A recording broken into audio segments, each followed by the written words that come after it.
Hello, this is Blake LeVine. I have not made a video in a while, so today I am in my backyard where there's some beautiful roses you see behind me, and I wanted to share an inspirational message for bipolar and depression. So there are often times in life where those with a mental illness will struggle, and it takes courage and confidence to keep going. But what I've had to learn over many years is how to develop faith in the future. And when I say faith in the future, what I mean is that we kind of can experience today and do our best to handle it, but for almost all of us, none of us know the future. And that can be tomorrow, the next day, next week, next month, next year. And what I believe about having faith in the future is that when you plant seeds that are healthy and positive, eventually you have a garden that's filled with beautiful things blooming. And part of having faith for the future is doing things in this moment, in this day, that will lead to a brighter tomorrow. In my own experience, trying to get sober, it's been very helpful to plant the seeds of sobriety. It's very hard to not drink alcohol or do marijuana or cocaine or ecstasy or heroin or all these difficult drugs that are out there in the world. But when you plant a seed of trying to be sober, I feel that you are planting the right kind of garden where in the next few days or weeks or months or years you can end up being healthier and happier.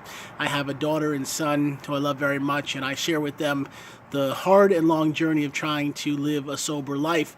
And I want to say to anyone that has a mental illness, it's much harder because we take medication, and even though that's not the same as using alcohol or cocaine or heroin, it is a drug, and it does have its side effects and problems. And when we are forced to take medication to be able to survive, it's a little bit of a hard journey. We have side effects and problems, but by trying to figure out how to do things today that are healthy, I just finished out a workout of about an hour, and I find that that's a really wonderful way to handle the side effects of medicine and to live a longer life. I'm going to be 40 soon, and I've found that over many years it's vital to have a healthy outlook.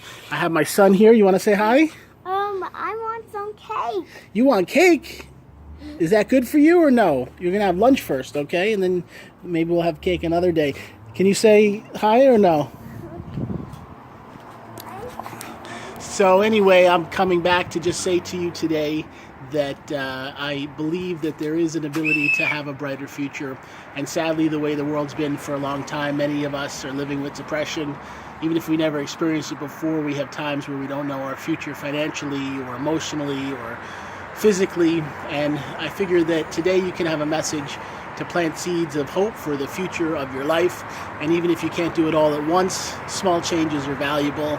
I learned when I quit smoking cigarettes that it took a number of months and years to finally get off of them forever, but it's a healthier way to live. I want to thank you for checking out this video. Sorry it's not perfect. I'm holding the camera in my backyard. I didn't have my tripod or anything like that today. I usually do the videos off camera because I love just sharing nature and speaking over them. But today I figured, you know what, be on camera, show how you're feeling, how you're looking, how you're doing, and pray for everybody that you know that they have a brighter tomorrow and that the future is one that they love and enjoy. I do a coaching program by phone. You can learn about it on my website, BlakeLevineCoaching.com or BipolarOnline.com. I also do writing. I have a number of books that I publish over the years. If you want to type in Blake LeVine at any of the bookstores, you should be able to find the books. You have a great day. Thanks for checking out the video. And here on YouTube, we have almost 800 cool videos teaching about topics, sharing the information I'm trying to learn or I have learned and that I can teach or that I try to teach. So I hope you'll check it out. Thanks.